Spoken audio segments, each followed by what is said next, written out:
मोहम्मद फैसल मुकीम हाल Riyadh सऊदीया से पूछते हैं, मुफ्ती साहब मैंने देखा है हाफिज़ साहब तरावी में कुरान देख कर पढ़ते हैं, तो क्या इस तरह पढ़ना दुरुस्त है? याद रखें, इस तरह ना पढ़ना दुरुस्त है ना सुनना दुरुस्त है। अगर कोई इस तरह सुनता है और उसने पीछे से लुकमा दे दिया और हाफिज़ साहब ने लुकमा ले लिया तो नमाज दोनों की ख़राब हो जाएगी। मोहम्मद सैफ संबलपुर जौनपुर यूपी से पूछते हैं, तरावी की नमाज 8 रकात पढ़ना कैसा है? मोहतरम, तरावी 8 रकात है ही नहीं, तो 8 रकात तरावी क्या पढ़ेंगे? कौन सी हदीस में है? कोई एक हदीस बता दी जाए जिसमें ये हो कि तरावी 8 रकात है, तरावी के लफ्ज़ भी हो और 8 रकात का लफ्ज़ भी हो, तो हम लोग भी पढ़ना शुरू करें। कौन नहीं चाहता भाई इतनी आसानी मिल जाए, लेकिन हो तब ना। अगर कोई तरावी नहीं 8 रकात। मोहम्मद सैफ सरामीर मोहम्मद अहमद जौनपुर यूपी से पूछते हैं, मुफ्ती साहब मेरा सवाल है, मोबाइल में कुरान रखना उसे बगैर वज़ू के पढ़ना कैसा है?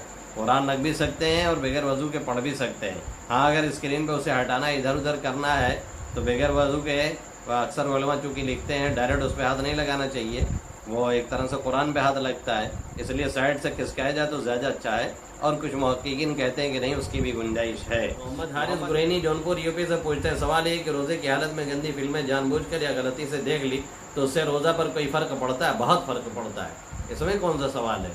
रोज़ा की जो रूह है बिल्कुल ख़त्म हो जाती है। आप सल्लल्लाहु अलैहि वसल्लम ने फरमाया, मन लम यदा क़ौल ज़ूरी वल अमल बिही फलैसा लिल्लाहि हाजा फ़ी अन यदा तआमहु व शराबह। जो रोज़ा रख करके झूठ बोलना, उस पर अमल करना, गलत बातों का न छोड़े, तो अल्लाह रब्बुल इज़्ज़त को इसकी कोई ज़रूरत नहीं है कि वो खाना पीना छोड़ दे। ज़ाहिर है जो छोड़ा जाता है तो इसीलिए छोड़ा जाता है ना, कि रूहानियत पैदा हो। अल्लाह रब्बुल इज़्ज़त ने जिन चीज़ों से मना किया, अच्छा अजीब बात है, जो चीज़ पहले से जायज़ होती है, खाना पीना, शरबत पीना, ठंडा पीना, आइसक्रीम खाने वगैरह इस्तेमाल करना, वो चीज़ तो हम छोड़ देते हैं थोड़ी देर के लिए अल्लाह के हुक्म पर। और जो चीज़ पहले भी गुनाह है, रोज़ा की हालत में भी गुनाह है, हर हाल में गुनाह है, उस चीज़ को हम नहीं छोड़ते। यानी इस तरह की फिल्में वगैरह बहुत ही गलत काम हम लोग करते हैं, जिससे रोज़ा का हमें कोई फ़ायदा नहीं मिलता है। मोहम्मद सलमान बानी कहने के लिए रोज़ा हो जाएगा, लेकिन उसकी रूहानियत से कोई हमें मिलने उलने वाला नहीं। मोहम्मद मुबशिर लखनऊ से पूछते हैं, मोती साहब रोज़े की हालत में अक्सर ये होता है खाना हलक तक आता है और मैं उसको नीचे उतार लेता हूँ, ऐसी सूरत में रोज़ा फासिद हो जाएगा या नहीं? देखें, रोज़ा फासिद होता है दो सूरतों में। एक तो ये कि जानबूझ करके मुंह भर करके कह कर दे तब रोज़ा टूट जाता है। दूसरे ये कि मुंह में कह आ गई है और जानबूझ करके उसको वापस लौटा लिया तब रोज़ा टूट जाता है। बाकी ये कि हलक तक ऐसे एहसास होता है, कभी हिचकी वगैरह आती है तो उससे कोई फ़र्क नहीं पड़ेगा।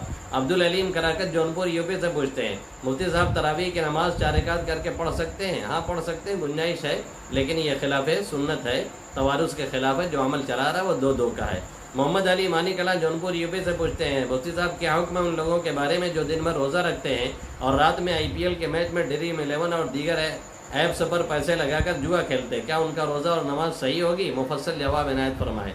हाँ, रोज़ा और नमाज सही हो जाएगी, लेकिन एक तो जुआ, दूसरे वो भी रमज़ान में मकरूह तहरीमी काम, हराम काम, और जुआ खेल करके फिर वो पैसा कमा करके फिर उसी से इफ्तार करना। आका मदनी सल्लल्लाहु अलैहि वसल्लम ने इसीलिए फरमा दिया, बहुत से रात में क़याम करने वाले ऐसे हैं कि क़याम से उनको कुछ नहीं मिलता सिवाय जागने के, और बहुत से रोज़ादार ऐसे हैं कि उनको रोज़ा से कुछ नहीं मिलता सिवाय भूखा रहने के। मालूम है, और फिर दिन भर रोज़ा रहे और शाम को जा करके हराम पैसों से इफ्तार कर लिया। इन चीज़ों से बचना बहुत ज़रूरी है। सवाल जवाब का लाइव सेशन पूरा हुआ। अस्सलामु अलैकुम व रहमतुल्लाहि व बरकातहू।